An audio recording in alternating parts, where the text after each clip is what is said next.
Hello guys! For today's video tayo po ay mag-update ng ating indoor plants. Ayan, kukumustahin po natin kung kumusta na sila. Ayan, kung lumaki na ba. Ayan, so kung tumubo na ba yung ating lettuce at saka yung mga seeds at saka yung ating mga ginlalong. Ayan, tara! Let's go! Hello, kumusta na? Ayan. Yan yung ating jackfruit. Tumubo na. After ng medyo mga weeks siguro kasi sobrang init doon sa loop house. Ayan, tumubo na yung jackfruit natin. Lumabas na yung mga dahon. Pati na din yung ating mga mango. Yung iba nandito.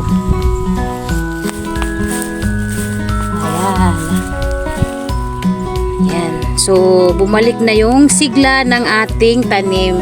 Kahit medyo makikita natin yan yung galing yung nasunog na dahon. Ayan. Bumalik na sa dati. Ayan.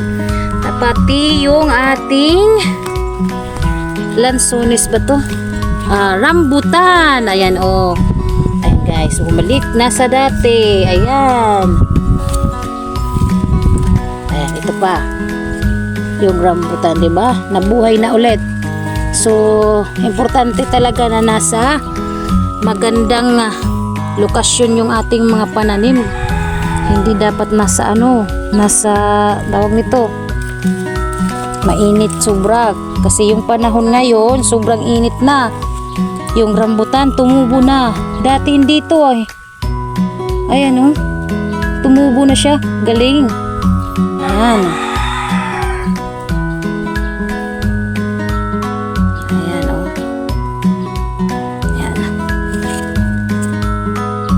So bumalik na din yung ating mga rambutan.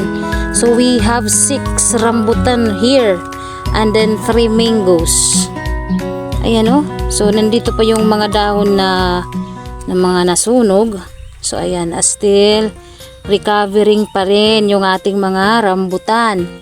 At saka guys, makikita po natin ngayon yung ating nito lettuce. Hello lettuce, how are you today? How are you to find out? Ayan, may nakahalong hulabtog ini man.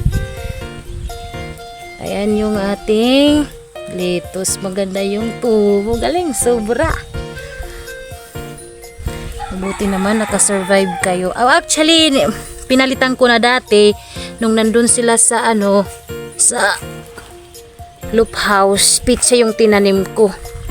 Namatay yung pizza, hindi naka-survive. Ayan. So medyo malaki na yung ating lettuce. After weeks siguro or months, pwede na nating makuha ito. Wow, so excited. Ayan. Taraw. Ayan. Ito yung bagong nilipat ko. So, actually kulang pa yung ating lagayan. Ayan, so kailangan ko pa gumawa ng ganito. Yung bunot na ginukubit-kubit ko. Ayan. Kasi yan yung ginagawa kong pinaka-soil nila. Tingnan natin kung may tubig pa. Okay. May tubig pa naman. That's great. Ayan. So, yung KitKat, ayan, buhay pa din. Ayan. Akala ko hindi makasurvive kasi galing din ito doon sa loop house. Ayan, hindi nakasurvive noon. Kaya nung nilipat ko na dito, ayan, lumabas na yung dahon niya.